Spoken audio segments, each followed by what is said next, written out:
The deep dive this morning takes a look back at the year 2015. It was a special year for Hawthorn. They go back to back, a three-peat for Hawthorn. They played the West Coast Eagles. It was a one-sided grand final. The Hawks were up by 19 points at every change, but went on. This was a special goal by Luke Hodge, but went on to win by 46 points. Cyril Rioli, he was the Norm Smith medalist. He was magnificent. This was a bad moment for Jack Darling. That would have haunted him for a fair while, dropping that mark. And obviously, whether the sun was in his eyes or he just got caught up in the moment of the game. But we talked about Cyril Rioli. He was special. Isaac Smith still doing great things for Geelong now. He was magnificent in that grand final. And the Hawks, well, they won 3 in a row off the back of being organised, well-skilled and just having champion players everywhere and a champion coach. In round 9, it was the marking goal of the year, both in this round. Nick Natanui. Look at the scoreboard here too. The West Coast Eagles belted Geelong 120 to 64, yet they were belted yesterday by Geelong. How things have changed over the time with Geelong's success. And Eddie Betts, I think this could nearly be the best of his goal of the years here in round 9 as well against the Fremantle Dockers. Left foot torpedo. That's my favourite one. Yeah, the torpedo it's mine as with well, the wrong Damo. foot.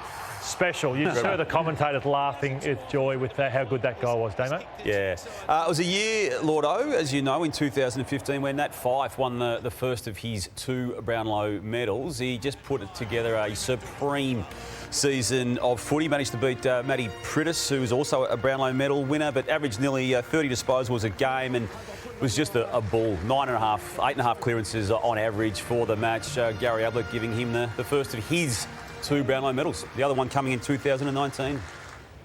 And, of course, it was a milestone year in many ways, wasn't it, 2015, when you look at 2 additions to the 400 Club, which only had 2 members in there anyway, in Michael Tuck and Kevin Bartlett. So Mick Malthouse also chalked up a milestone in that he broke Jock McHale's record of 715 games coached. He went on to coach only another 3. But these are the milestone men: 400 games, Dustin Fletcher, and 400 games also to that man in Boomer Harvey. So 4 members of the 400 Club, and Damo, as you know, another one joined them some years later. Yeah, with Burgoyne doing it recently. Tragic story as well, the passing of Phil Walsh, of course, legendary assistant coach for such a long period of time, had denied advances for him to be a senior coach for a long time, but eventually did accept Adelaide's, and what a coach he proved to be in his short time. These are the scenes across the league. Adelaide's game was cancelled on the weekend that followed, but one of the smartest and the most genius people you've ever seen in football is Phil Walsh, and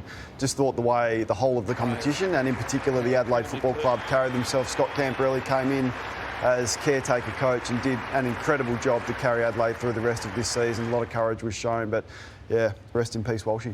The first big freeze took place at the MCG and it was exciting. It was the birth of something bigger to come, and there's the great man Neil Danaher. So Tim Watson, Sam Newman, BT, Mick Malloy, Gary Lyon were just some of the names that went down first. There's Gary. So this was the start of it, and little did they know how big this was going to become, and it's just grown and grown and grown. And Llordo, you went down yourself, and a big moment for you. Yeah, it was a special moment when Neil Danaher and obviously rang me. I thought, yeah, I'm going to do this for sure. Chris Judd, the great Chris Judd, retired. I was actually at this game commentating, and I remember just the feeling around the stadium. You knew something was serious the way Juddy reacted. Paddy Dangerfield playing for the Crows there, even the respect they had and the pain he was in, just knowing that most likely his career was over. That was Juddy's 279th game, 2 Brownlows, 6 All-Australians, 5 best and fairest, and a premiership to go with it. He waved. He knew it was over for Chris Judd. He called it the next day, effectively. He didn't quite say the words, but what he said left no one under any doubt that he was not going to play again. And TJ, you said would look at a panel member. Kane Corns also hung up the boots after an amazing career for Port Adelaide. So Kano's history, 300th and last game in round 8 against Richmond. There's him with his 3 beautiful boys. 28 disposals and 4 clearances, Kano, in your last game. 4 John Cale medals, outstanding. 2 All-Australians. 2 All-Australians, Kano. Must have been a great night. Yeah, it was. If I had my time again, I probably should have played out the season. That is a bit of a regret. But the way that the Port Adelaide fans turned out and to spend that time with your family, and the way that footy clubs turned this on, a couple of great friends there in Angus Monfries and Travis Boak for cheering me off, and Richmond for hanging around after was a special night. Would, if someone had said to you that night that you'd be spending Sunday mornings down the track with us, what would you have said? I would have jumped at the opportunity. To keep playing? No, I don't have to be here. I love it. It's a whole lot of my He week. thought he was going to be somewhere else. So this is jellyfish photos. We've got Kano in action. There he is, joining the fire brigade. And there he is. Look at the baby face Kano, ready to go fight his first fire. His face looked a little different when he saw his first flame, though, didn't it? Yes, it did. I ran away. Yeah. Oh, he didn't run away. No, I didn't. I think he did. All right, there you go. 2015. Good work, Llordo.